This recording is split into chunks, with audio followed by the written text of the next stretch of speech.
Hello everyone, मैं Lavkush Upadhyay biology faculty at Dakshina स्वागत करता हूं आप सभी का दक्षिणा ई लर्निंग प्लेटफॉर्म पे।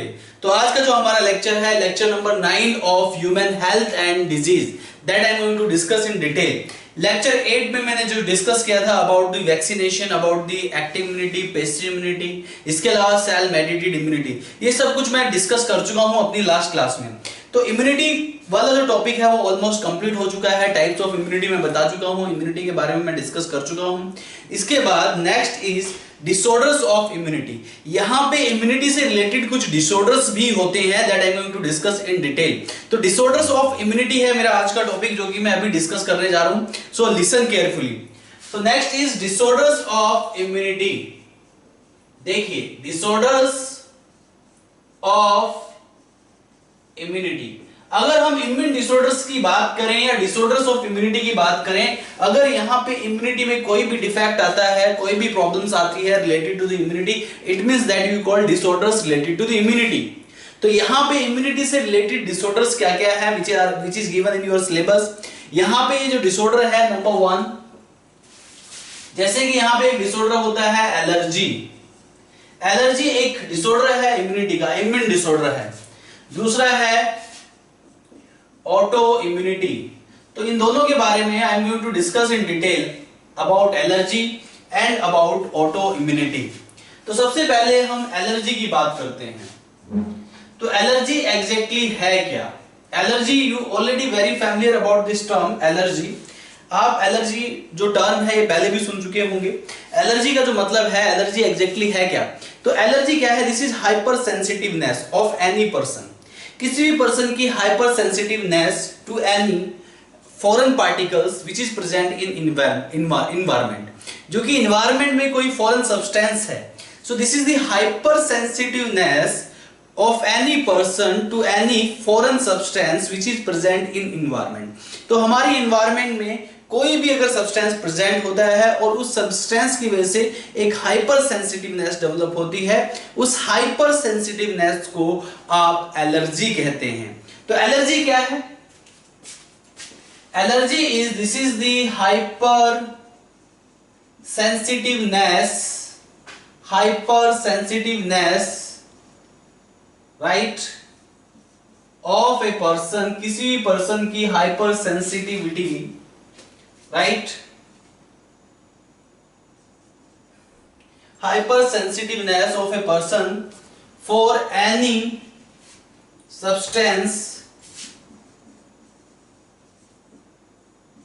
एनी फॉरेन सब्सटेंस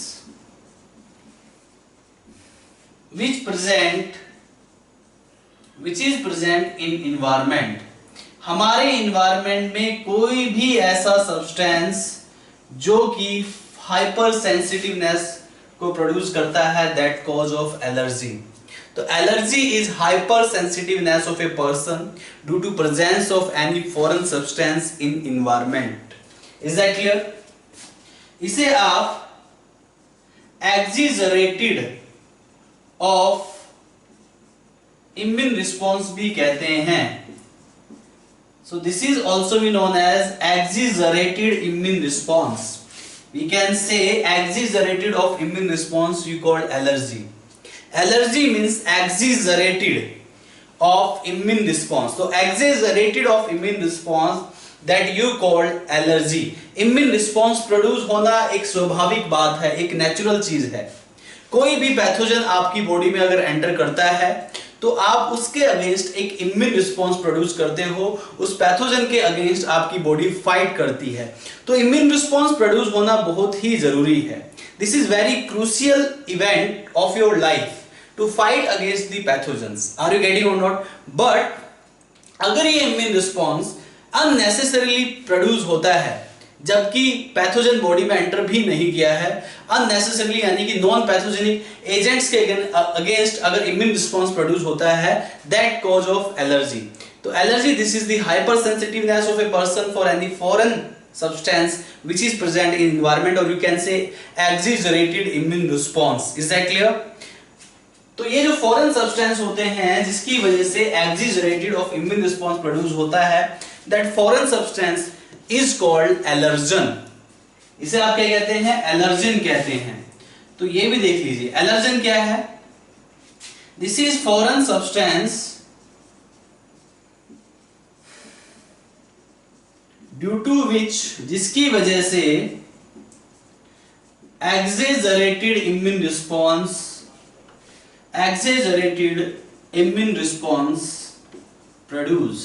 response जिसकी वजह से exaggerated immune response प्रोड्यूस होता है। इस फॉरेन सब्सटेंस को आप एलर्जन कहते हैं, जिसकी वजह से exaggerated immune response का प्रोडक्शन होता है। अब ये एलर्जन कुछ भी हो सकते हैं हमारे इन्वायरमेंट में। कुछ एलर्जेंस के मैं एग्जांपल्स आपको बता रहा हूं। दीज एलर्जेंस में बी इंक्लूड पोलन ग्रेन्स। हमारे एयर में पोलन ग्रेन्स प्रेजेंट होते हैं, that can cause of allergy, hyper sensitiveness. इसके अलावा डस्ट, माइट्स, एनिमल डेंडर्स। इसके अलावा सनलाइट से भी एलर्जी हो सकती है, टेम्परेचर से भी एलर्जी हो सकती है, हाई टेम्परेचर से भी एलर्जी हो सकती है, और यू कैन से हॉटनेस से भी एलर्जी हो सकती है। Are you getting or not? गर्मी से भी एलर्जी होती है। Is that clear to all of you? तो ये कुछ एग्जांपल्स हैं, राइट। इसके अलावा एनिमल फेदर्स को भी आप ले सकते हैं इसमें, ये भी कुछ एलर्जन के एग्जांपल्स हैं। एनिमल फेदर्स के अलावा, right, sorry birds feathers, animal danders आप बोलेंगे, animal danders and feather of birds, उनसे भी एलर्जी प्रोड्यूस हो सकती है। Animal danders and feathers of birds, ये सब एलर्जन के कुछ एग्जांपल्स हैं। तो एलर्जन की वजह से एलर्जी प्रोड्यूस होती है, एक्सिजरेटेड इम्यून रिस्पॉन्स प्रोड्यूस होता है, जो कि नहीं होना चाहिए। Are you getting or not? तो ये कुछ एलर्जन है। So this is about allergy. एक चीज मैं आपको और बता दूं, हमारी बॉडी में एलर्जी को प्रोड्यूस करने वाला जो एंटीबॉडीज होता है वो होता है IgE, जैसा कि मैं आपको पहले ही बता चुका हूं। और एलर्जी प्रोडक्शन के लिए जो केमिकल रिस्पॉन्सिबल है, जो कि मास्ट सेल से निकलते हैं, जिसको आप कहते हैं सीरोटोनिन एंड हिस्टामाइन। तो ये बात भी आपको याद रखनी है। तो इन आवर बॉडी IgE जो कि एक एंटीबॉडी है, right, can also involve in allergic reaction। तो IgE जो कि एक एंटीबॉडी है, ये एलर्जिक रिएक्शन में इन्वॉल्व होता है। ये क्वेश्चन एग्जाम में फ्रेम हो जाता है, very important. This is involve in allergic reactions. तो इन एलर्जिक रिएक्शन में, यानी कि एक्सिजरेटेड इम्यून रिस्पॉन्स को प्रोड्यूस करने में कहीं ना कहीं ये भी इन्वॉल्व होता है एंटीबॉडी, जिसको आप IgE कहते हैं। ऐसे ही कुछ केमिकल्स भी होते हैं, जैसे कि जो कि ये एक्सिजरेटेड इम्यून रिस्पॉन्स को प्रोड्यूस करते हैं, जैसे सीरोटोनिन, हिस्टामाइन। तो सीरोटोनिन एंड हिस्टामाइन ये भी एलर्जिक रिएक्शन को प्रोड्यूस करते हैं, राइट। ये दोनों chemicals release from mast cell. ये मास्ट सेल से और बेसोफिल सेल से रिलीज होने वाले केमिकल्स है serotonin and histamine. These both chemicals are involve in allergic reaction. यहाँ पे जो हिस्टामाइन है वो वासोडाइलेटर है, वो ब्लड कैपिलरीज की परमेबिलिटी को बढ़ा देता है, जिससे कि ब्लड लॉस हो जाता है। परमेबिलिटी बढ़ती है तो ब्लड लॉस होगा, लीक होगा, और ब्लड लीक होने की वजह से ब्लड प्रेशर जो है वो कम हो जाएगा, ब्लड फ्लो कम हो जाएगा, जिसकी वजह से पेशेंट की डेथ भी हो सकती है। तो allergy can leads to death also. तो it can be very harmful to us and it can also leads to the death of the patient also. Are you getting or not? तो ये हो गया about allergy, about allergens. Are you getting or not? You know, ये allergy की जो शिकायत सबसे ज्यादा देखी जाती है, ये मेट्रो सिटीज के जो बच्चे होते हैं, जो मेट्रो सिटीज में रहते हैं, उनमें एलर्जिक प्रॉब्लम ज्यादा होती है। अगर वो अर्लियर लाइफ किसी दूसरी अच्छी लोकेशन पे बिताते हैं, मेट्रो सिटीज को छोड़ के छोटे मोटे टाउन में या विलेज में, वहां पे एलर्जन कम होते हैं। लेकिन जैसे ही वो मेट्रो सिटीज में आते हैं तो उनमें एलर्जी के चांसेस देखे जाते हैं। So that is very common. Are you getting or not? ये एग्जाम्पल भी एग्जाम में पूछ लिया जाता है। इसके अलावा यहाँ पे एलर्जी के कुछ एग्जांपल्स हैं जो कि मैं डिस्कस करने जा रहा हूं। There are some examples of allergy. कुछ एग्जांपल्स है एलर्जी के यहाँ पे, जैसे कि hay fever, hay fever, this is also example of allergy. दूसरा है हे फीवर, ध्यान दीजिएगा, हे फीवर की बात कर रहा हूं। दूसरा कौन सा है? Anaphylactic shock. एक एलर्जी का एग्जाम्पल जो है एनाफिलैक्टिक शॉक भी है। एनाफिलैक्टिक शॉक, इसके अलावा एक्जिमा, इसके अलावा एस्थमा। तो ये कुछ एग्जाम्पल्स है which are the results of allergy. तो सबसे पहले हम बात कर लेते हैं हे फीवर की। So listen carefully about hay fever that I am going to discuss. तो अगर बात करें हे फीवर की, तो हे फीवर एग्जैक्टली है क्या? तो हे फीवर जो है, this is the allergy of pollen grain. तो ये एलर्जी है जो कि पोलन ग्रेन की वजह से होती है, जिसे आप हे फीवर कहते हैं। तो हे फीवर क्या है बेटा? हे fever, this is the allergy of pollen grains. ये पोलन ग्रेन्स की वजह से होने वाली एलर्जी है। हे फीवर जो एक एलर्जिक रिएक्शन है और ये पोलन ग्रेन्स की वजह से होती है। अगर आपने sexual reproduction in flowering plant chapter पढ़ा हो, उसमें मैंने पढ़ाया था, एक पोलन ग्रेन होता है, राइट, एक प्लांट होता है जिसका नाम है एम्ब्रोसिया। एम्ब्रोसिया प्लांट के पोलन ग्रेन जो है कॉज ऑफ हे फीवर। तो ये भी आपको याद रखना है। तो allergy of pollen grains that you called hay fever, right.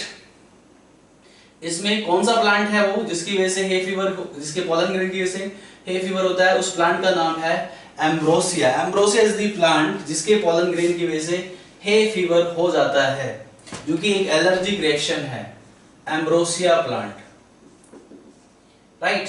तो हे फीवर में जो मेजर सिम्टम्स है वो क्या क्या है? रेडनिंग, फेस जो है रेड हो जाता है, running eyes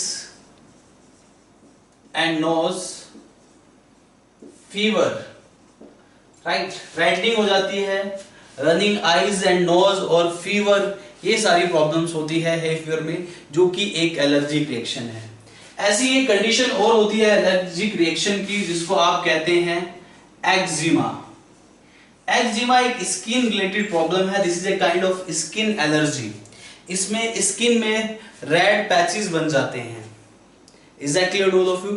reddening of skin हो जाती है, स्किन में स्मॉल वेसिकल्स डेवलप हो जाते हैं और इंटेंस इचिंग भी हो सकती है। तो यहां पे रेडनेस ऑफ स्किन,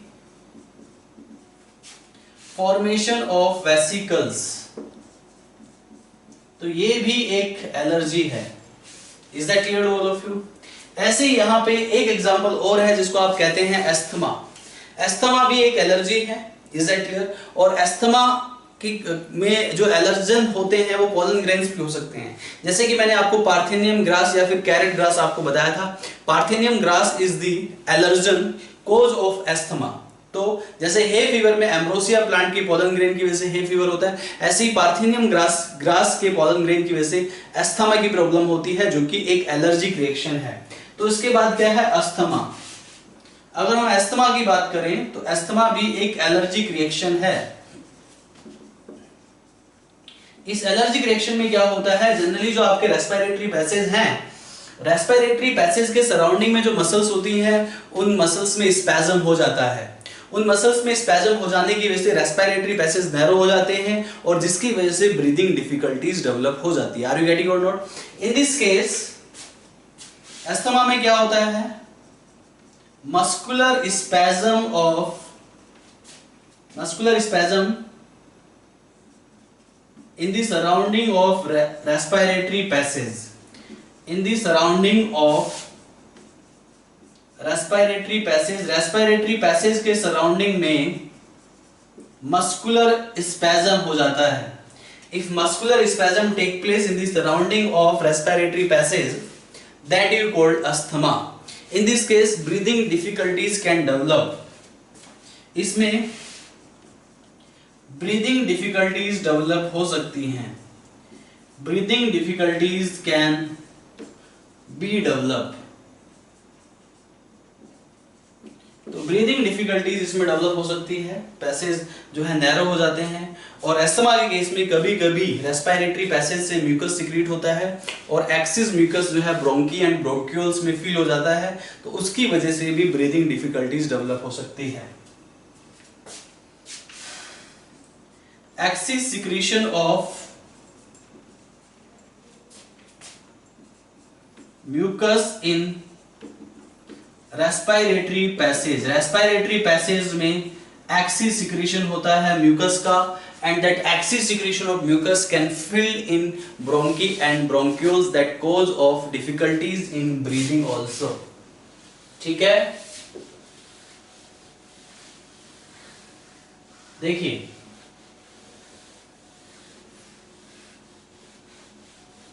तो यहां पे ये जो एक्सिस म्यूकस है, this excess mucus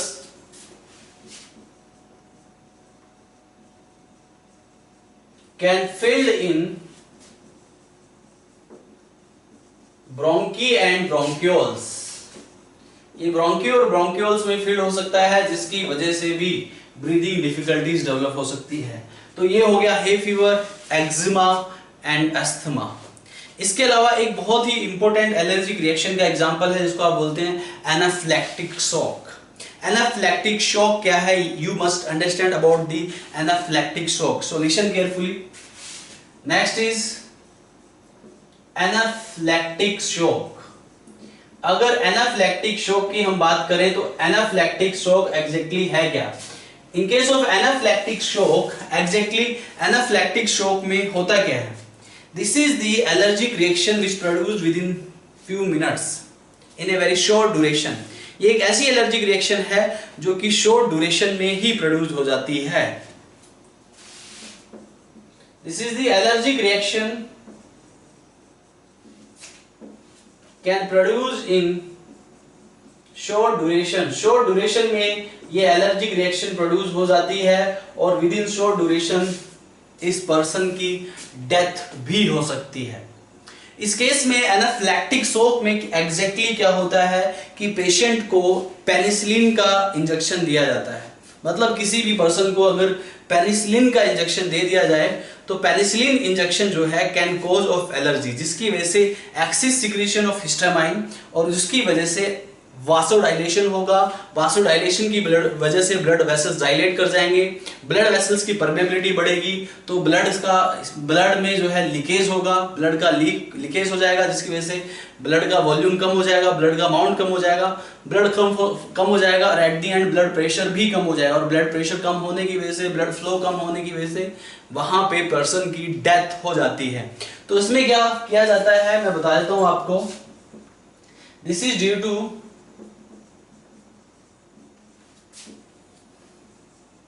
giving penicillin injection.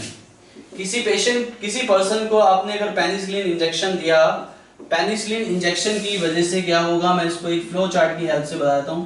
यहां पे पेनिसिलिन इंजेक्शन की वजह से होता है हिस्टामाइन का सिक्रीशन जो है बढ़ जाता है, मास्ट सेल से हिस्टामाइन का सिक्रीशन बढ़ेगा। हिस्टामाइन का सिक्रीशन बढ़ने की वजह से क्या होगा, वासोडाइलेशन होगा। क्या होगा बेटा, वासोडाइलेशन होगा। और वासोडाइलेशन की वजह से क्या होगा, वासोडाइलेशन विल बी रिजल्ट्स टू वासोडाइलेशन होगा। इसके अलावा यहाँ पे decrease permeability of blood vessels, decrease permeability of blood vessels भी होता है। ये भी एक कंडीशन है, ब्लड वेसल्स की परमेबिलिटी बढ़ेगी तो यहाँ पे लीकेज होगा, leakage of blood in ECF, extracellular fluid में लीकेज हो जाएगा ब्लड का, जिसकी वजह से decrease blood flow and decrease blood pressure that leads to death of patient.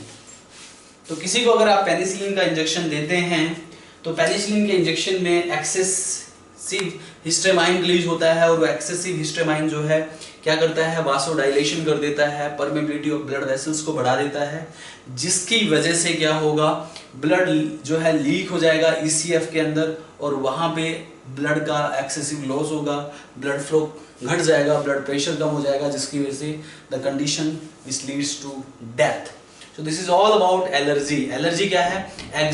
Exaggerated response, exaggerated immune response due to presence of any foreign substance in environment, and that foreign substance you called allergen. इसके काफी सारे examples मैंने आपको बता दिए, eczema, hay fever, asthma. Asthma और hay fever दोनों pollen grain की वजह से होता है. एक्जिमा, इसके अलावा यहाँ पे एलर्जेंस के बहुत सारे एग्जांपल्स हो सकते हैं. पॉलन ग्रेन्स है, डस्ट है, माइट्स है, एनिमल डेंडर्स है, एनिमल फैदर, बर्ड्स फैदर्स है, कुछ भी XYZ हो सकते हैं जिसकी वजह से एलर्जिक रिएक्शन प्रोड्यूस होते हैं. और इसमें एक बहुत इंपॉर्टेंट है एनाफिलैक्टिक. सो पेनिसिलिन के इंजेक्शन देने की वजह से एक्सेसिव हिस्टामाइन रिलीज होगा, जिसकी वजह से वासोडाइलेशन होगा, ब्लड वेसल्स में परमेबिलिटी बढ़ेगी, ब्लड का लॉस होगा, लीकेज हो जाएगा ECF में, जिसकी वजह से ब्लड फ्लो और ब्लड प्रेशर कम होने की वजह से एट द एंड पर्सन की डेथ हो सकती है. So this is all about allergy. Now I am going to discuss next is autoimmunity. अगला जो टॉपिक है autoimmunity that I am going to discuss. So listen carefully. So what is autoimmunity that I am going to discuss now. My next topic is autoimmunity. देखिए please ध्यान दीजिए यहाँ पे. Next is auto immunity.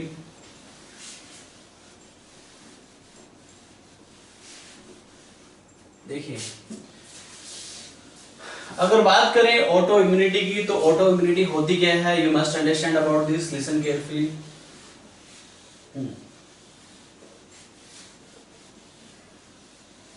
Next topic is autoimmunity.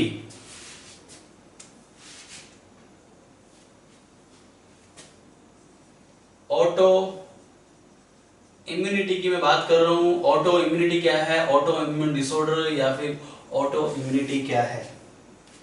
तो ये भी immunity का disorder है जिसको आप ऑटो इम्यूनिटी बोलते हैं. मैंने जैसे कि आपको बताया था एक्वायर्ड इम्यूनिटी के बारे में. एक्वायर्ड इम्यूनिटी की मैंने कुछ प्रॉपर्टीज आपको बताई थी. उसमें से एक प्रॉपर्टी ये है कि जो एक्वायर्ड इम्यूनिटी होती है that can discriminate between self cells and non self cell. तो वो सेल्फ सेल्स और नॉन सेल्फ सेल्स को डिस्क्रिमिनेट कर सकती है. ये एक्वायर्ड इम्यूनिटी की एबिलिटी होती है कि वो डिस्क्रिमिनेट आसानी से कर सकती है सेल्फ सेल्स को और नॉन सेल्फ सेल्स को. Is that clear to all of you? Generally acquired immunity जो होती है, immune response जो प्रोड्यूस होता है वो नॉन सेल्फ सेल्स के लिए प्रोड्यूस होता है, पैथोजेंस के लिए प्रोड्यूस होता है. लेकिन समटाइम क्या होता है कि अगर ये डिस्क्रिमिनेशन नहीं हो पाता है, अगर acquired immunity due to any reason इस डिस्क्रिमिनेशन वाली प्रॉपर्टी को खो देती है, अगर ये डिस्क्रिमिनेशन नहीं कर पाती है, तो उस केस में क्या होता है कि इम्यून रिस्पॉन्स प्रोड्यूस होना स्टार्ट हो जाता है अगेंस्ट दी सेल्फ सेल्स. अगर immune response will produce against the self cells, if the immune response will produce against the self cells, that you called autoimmune disorder, यानी कि autoimmunity. Is that clear to all of you? तो autoimmunity में क्या होता है? antibodies produce against the self cells, जबकि antibodies pathogens के लिए बनी होती है. Are you getting or not? Is that clear to all of you? तो in this case autoimmunity में क्या होता है? In autoimmune disorder, in such disorders antibodies produce against self cells, यानी कि आपकी खुद की बॉडी के अगेंस्ट इम्यून रिस्पॉन्स प्रोड्यूस होगा. आपकी खुद की सेल्स को ये जो इम्यून रिस्पॉन्स है, ये जो इम्यूनिटी है वो डैमेज करेगी. That's why called auto. Auto means self immunity, मतलब ऐसा इम्यून रिस्पॉन्स जो कि खुद की सेल्स को डैमेज करे, खुद की सेल्स पे अटैक करे, उसे आप ऑटो इम्यूनिटी कहते हैं. तो ये ऑटो इम्यूनिटी क्यों होती है? Due to loss of property.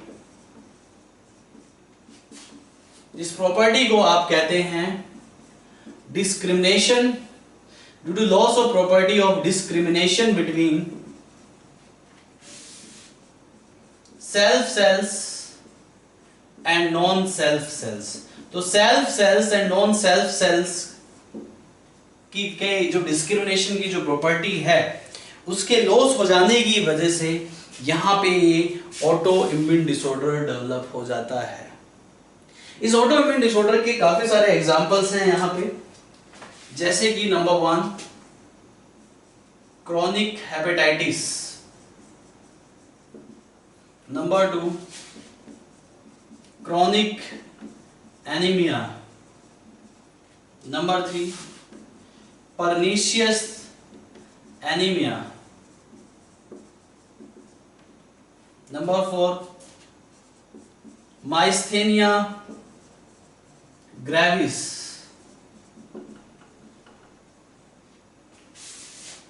Right. Number 5, हाँ माइस्थेनिया ग्रेविस हो गया। ऐसी और भी होते हैं जैसे कि chronic hepatitis, chronic anaemia, pernicious anaemia, myasthenia gravis, ऐसी रूमेटॉइड आर्थराइटिस, ये सब मैं डिस्कस भी कर चुका हूं 11th क्लास में।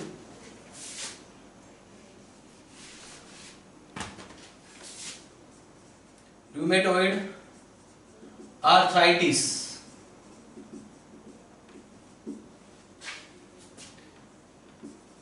Multiple sclerosis, is that clear to all of you? Multiple sclerosis, number 6 is multiple sclerosis, ठीक है। Are you getting or not? तो ये यहां पे कुछ ऑटो इम्यून डिसऑर्डर्स के एग्जांपल्स हैं। किसके एग्जांपल्स है बेटा? ये ऑटो इम्यून डिसऑर्डर्स के एग्जांपल्स है ये, ठीक है। तो that I am going to discuss in detail. Chronic hepatitis की बात कर लेते हैं, one by one I am going to discuss. तो सबसे पहले हम बात करते हैं क्रोनिक हेपेटाइटिस की।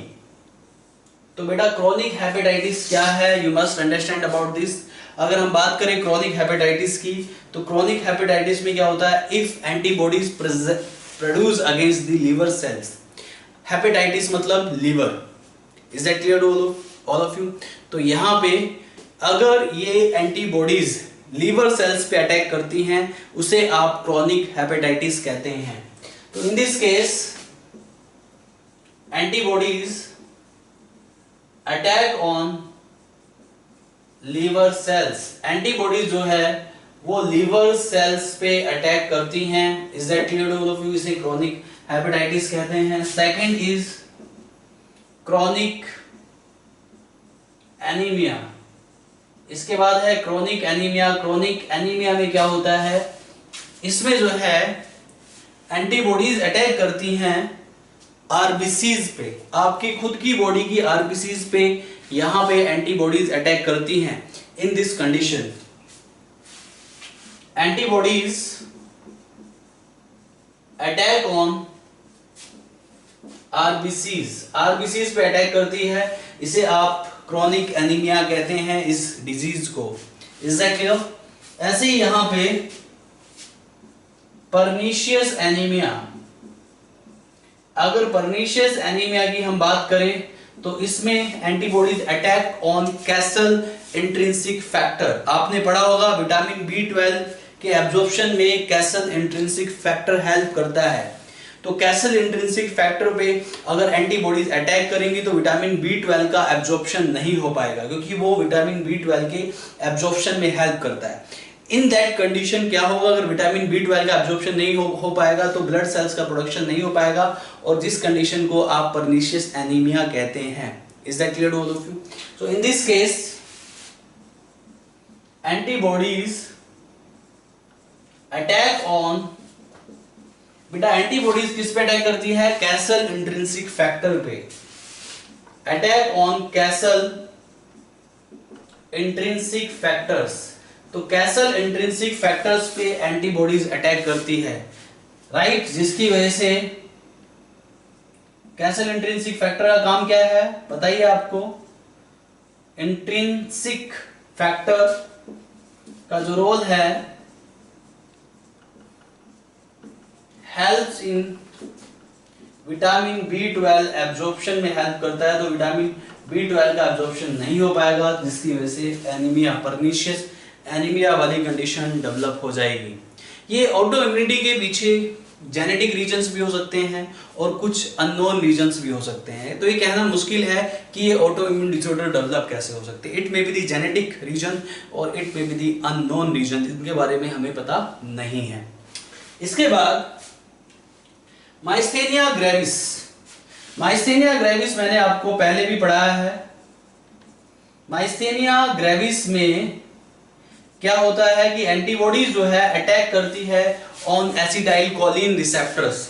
अगर एंटीबॉडीज एसिटाइल कोलिन रिसेप्टर्स पे काम करेगी तो नर्व कंडक्शन नहीं हो पाएगा, नर्व कंडक्शन नहीं हो पाएगा मसल्स में, तो मसल रिस्पॉन्ड नहीं कर पाएगी, मस्कुलर मूवमेंट नहीं हो पाएगी। इस कंडीशन को आप माइस्थेनिया ग्रेविस कहते हैं। So in this case antibodies attack on, किस पे अटैक करती हैं? एसिटाइल कोलिन रिसेप्टर्स पे।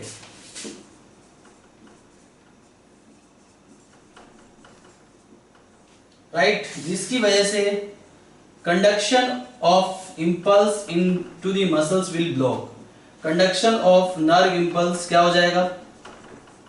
बंद हो जाएगा, स्टॉप हो जाएगा, जिसकी वजह से मसल्स कैन नॉट मूव, और मसल्स में मूवमेंट नहीं हो पाएगी, muscles can not move able. ठीक है, तो ये आपका माइस्थेनिया ग्रेविस। इसके बाद मल्टीपल स्क्लेरोसिस के बारे में बता देता हूं। ठीक है, ध्यान दीजिए, multiple sclerosis.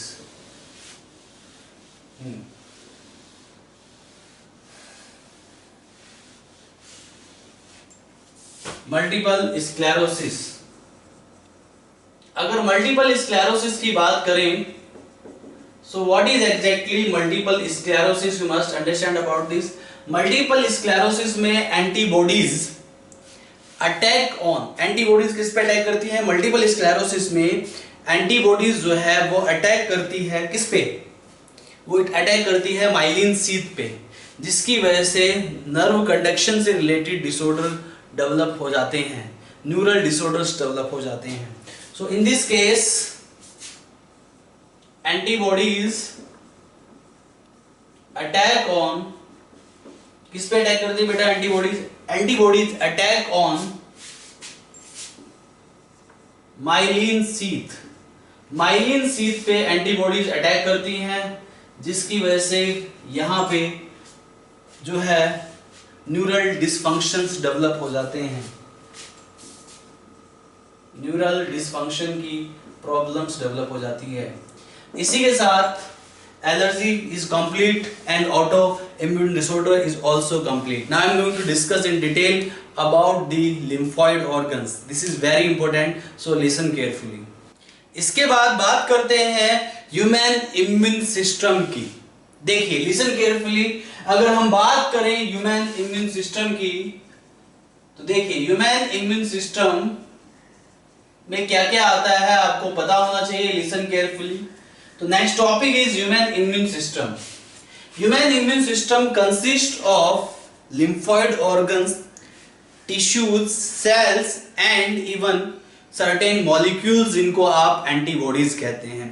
So it comprises of, human immune system consists of lymphoid organs,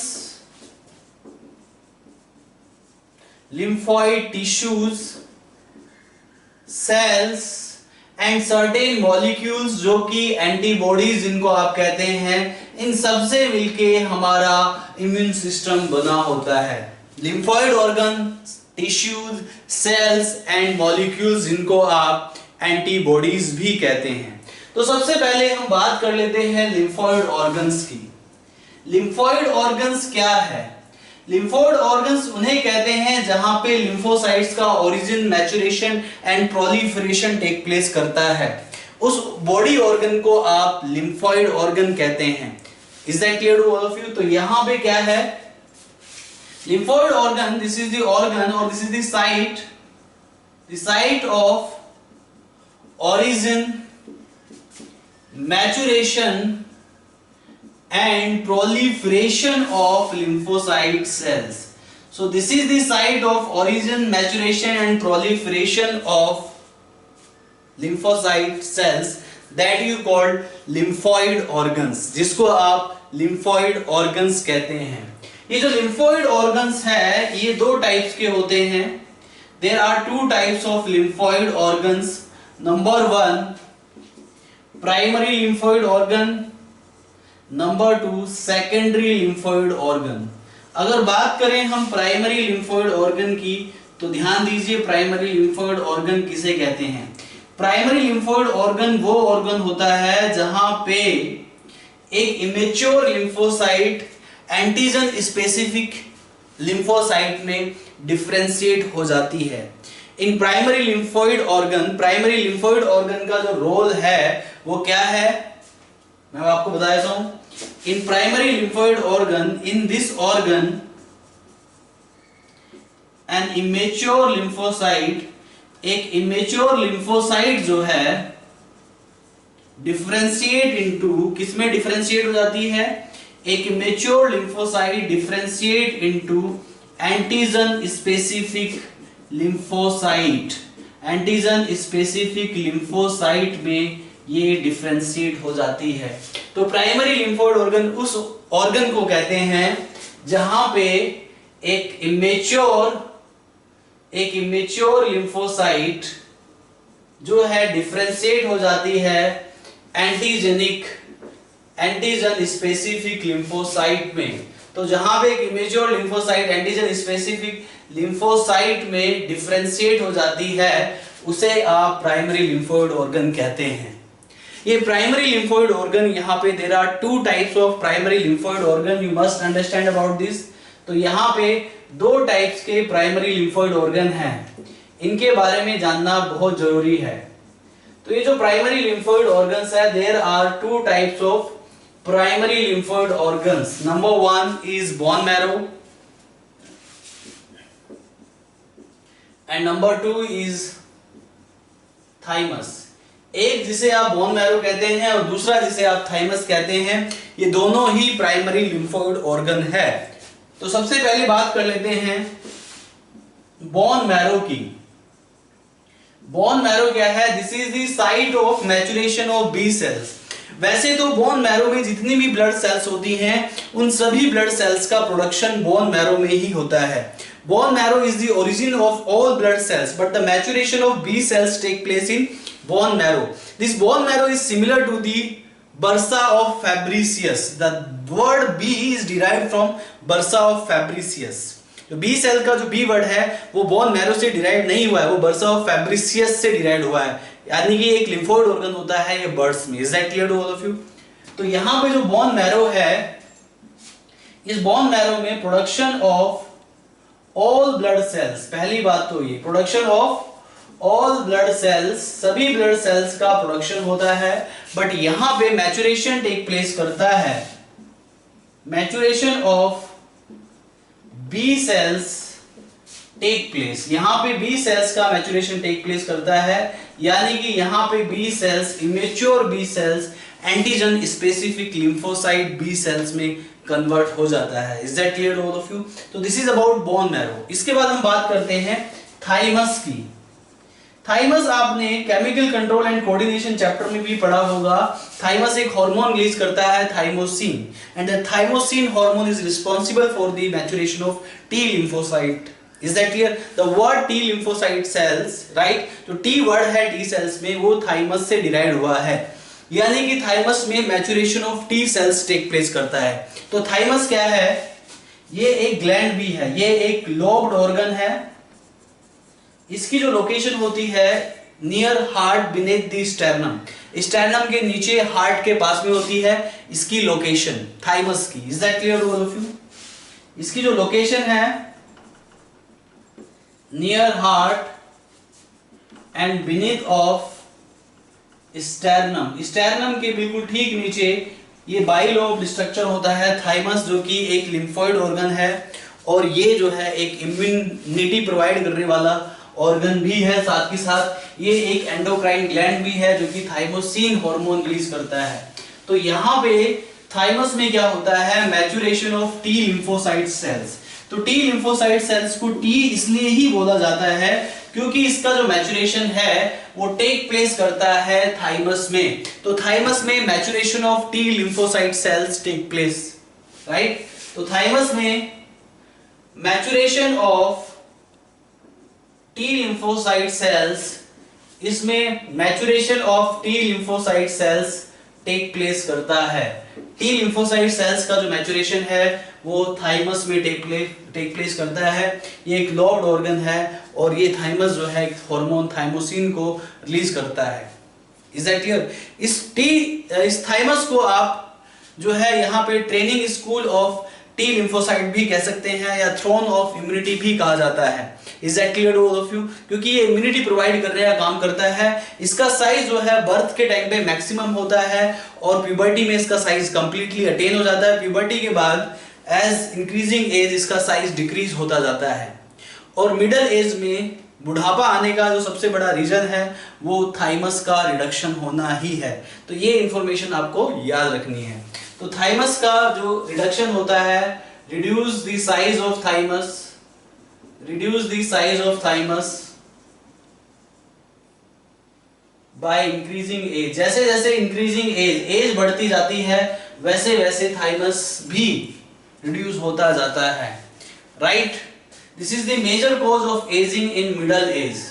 ये major cause of aging माना जाता है middle age में। This is major cause of aging in middle age। तो middle age के बाद आदमी बूढ़ा हो जाता है तो middle age में major cause of aging जो है रिडक्शन साइज ऑफ थाइमस है।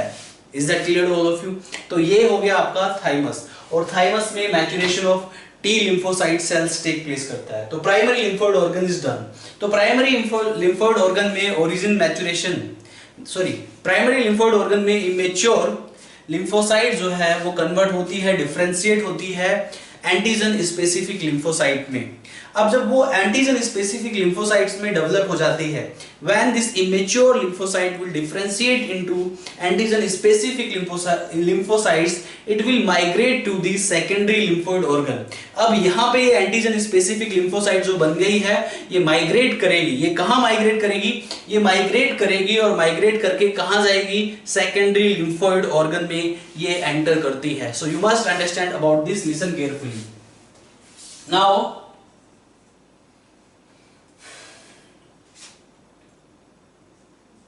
Now antigen specific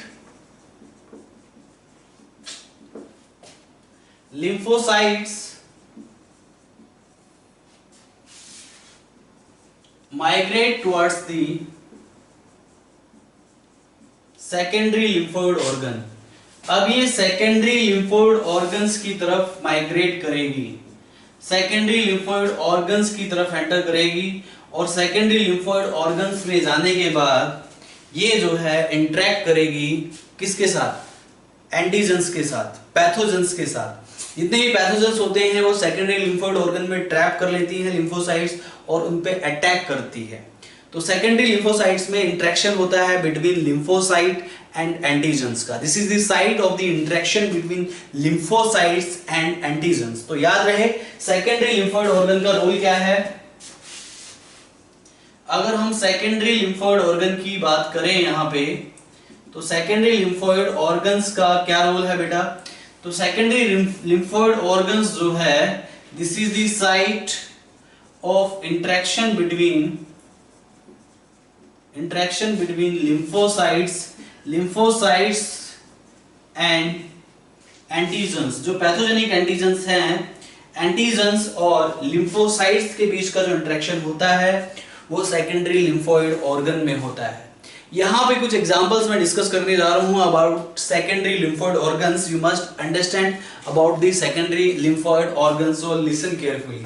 so next is secondary lymphoid organs में कौन कौन से ऑर्गन्स आते हैं? You must understand about this, listen carefully. देखिए, अगर हम बात करें सेकेंडरी लिम्फोइड ऑर्गन की तो इट इंक्लूड्स, इसमें क्या क्या आता है? इट इंक्लूड्स स्प्लीन, इसमें स्प्लीन आता है, लिम्फ नोड्स आते हैं, Peyer's patches of small intestine आते हैं, ठीक है, ऑफ स्मॉल इंटेस्टाइन, ये लिखिएगा, समझ आया आपको? इसके बाद अपेंडिक्स भी आता है। तो ये सेकेंडरी लिम्फोइड ऑर्गन्स हैं जहां पे लिम्फोसाइट्स का एंटीजन के साथ इंटरेक्शन होता है। तो हम सबसे पहले बात करते हैं स्प्लीन की। स्प्लीन क्या है बेटा? एक ट्राइंगुलर शेप ऑर्गन है। This is a triangular shape organ. ये एक ट्राइंगुलर शेप ऑर्गन है, राइट? ये फिल्टर दी माइक्रो ऑर्गेनिजम्स। माइक्रो ऑर्गेनिज्म सबसे ज्यादा स्प्लीन में ट्रैप हो जाते हैं, माइक्रोब्स को फिल्टर कर देता है ये, राइट। तो ये माइक्रो ऑर्गेनिज्म को फिल्टर कर देता है, वहीं पे ट्रैप करके किल कर देता है। Filter micro organisms. इसके अलावा यहाँ पे आरबीसीज का डिस्ट्रक्शन भी होता है, इसलिए इसको ग्रेवयार्ड ऑफ आरबीसीज भी कहते हैं। तो in this organ RBCs destruction also take place. So if RBC's destruction take place in this organ, so this is also be known as graveyard of RBCs. Graveyard of RBCs. इसके बाद हम बात करते हैं लिम्फ नोड की। अगर हम lymph nodes की बात करें तो ये लिम्फ नोड्स जो ऐसे ऑर्गन्स हैं जो आपकी पूरी बॉडी में डिस्ट्रीब्यूटेड होते हैं, स्फेरिकल स्ट्रक्चर्स होते हैं and trap the pathogens. Pathogens इसमें ट्रैप हो जाते हैं और वहां पे लिम्फोसाइट्स उन पैथोजेंस को किल करने का काम करती है। Is that clear to all of you? तो ये जो लिम्फ नोड्स है ये स्मॉल स्फेरिकल स्ट्रक्चर्स है, right, which are present throughout body, जो कि पूरी बॉडी में प्रेजेंट होती है, थ्रू आउट बॉडी, राइट। और इसका काम क्या है? ये ट्रैप दी माइक्रो ऑर्गेनिजम्स, ये माइक्रो ऑर्गेनिजम्स को ट्रैप करके किल करने का काम करते हैं लिम्फ नोड्स। ऐसे ही अपेंडिक्स होते हैं और ऐसे ही पियर्स पैचेज ऑफ इंटेस्टाइन होते हैं। और एक और मैं आपको चीज बताऊं, यहाँ पे एक टिश्यू है जिसको आप कहते हैं malt. This is very important, इससे रिलेटेड एग्जाम में क्वेश्चन फ्रेम हो जाता है, तो उसको ध्यान से समझिएगा। माल्ट क्या है, राइट। एक टिश्यू होता है जो कि लिम्फोइड टिश्यू है, जिसको आप माल्ट बोलते हैं। इससे रिलेटेड क्वेश्चन जो है एग्जाम में फ्रेम होने के चांसेस रहते हैं, तो इसको ध्यान से समझिएगा, please listen carefully. So next is MALT that I am going to discuss here. तो अगला जो टॉपिक है वो है जिसे आप माल्ट कहते हैं। तो हम बात कर रहे हैं माल्ट की। माल्ट का मतलब क्या है? Mucosal associated lymphoid tissue. तो मुकोसल एसोसिएटेड लिम्फोइड टिश्यू जिसको आप माल्ट कहते हैं। तो जो म्यूकोसल एसोसिएटेड लिम्फोइड टिश्यू है, ये माल्ट जिसे आप म्यूकोसल एसोसिएटेड लिम्फोइड टिश्यू कहते हैं, this is present in the mucous lining of respiratory tract, the digestive tract and urinogenital tract. तो ये कहां प्रेजेंट होता है? This tissue located in lining of digestive tract, located in lining of mucus of digestive tract, in lining of mucus layer में present होता है, mucus की lining में प्रेजेंट होता है of digestive tract, located in lining of mucus of digestive tract, respiratory tract and even urinogenital tract। तो urinogenital tract में भी ये टिश्यू प्रेजेंट होता है। It occupies the 50% of all lymphoid tissue of the body. आपकी body का 50% tissue occupy करता है mucosal associated lymphoid tissue. This is very important question और ये क्वेश्चन एग्जाम में फ्रेम हो जाता है, ये बात याद रखिएगा। मैं यहाँ पे इसको स्टार मार्क कर दिया है। माल्ट जो है, राइट, ये जो माल्ट है ये occupies approximately 50% of all lymphoid tissue। सभी lymphoid tissue का ये 50% होता है। जितने भी बॉडी में lymphoid tissue प्रेजेंट है उसका 50% माल्ट होता है। इसी के साथ immune system, lymphoid organs, lymphoid tissue, right, ये सब कुछ कंप्लीट हो चुका है, राइट। इसके बाद इस टॉपिक को यहीं पे खत्म करते हैं और इस लेक्चर को भी यहीं फिनिश करते हैं। इसके बाद जो मेरा अगला लेक्चर है, lecture number 10, I will discuss in my next class, right, जिसमें कि I will discuss about a very important topic HIV AIDS. तो आज के लिए बस इतना ही। अगले लेक्चर के लिए thank you very much, bye bye, take care.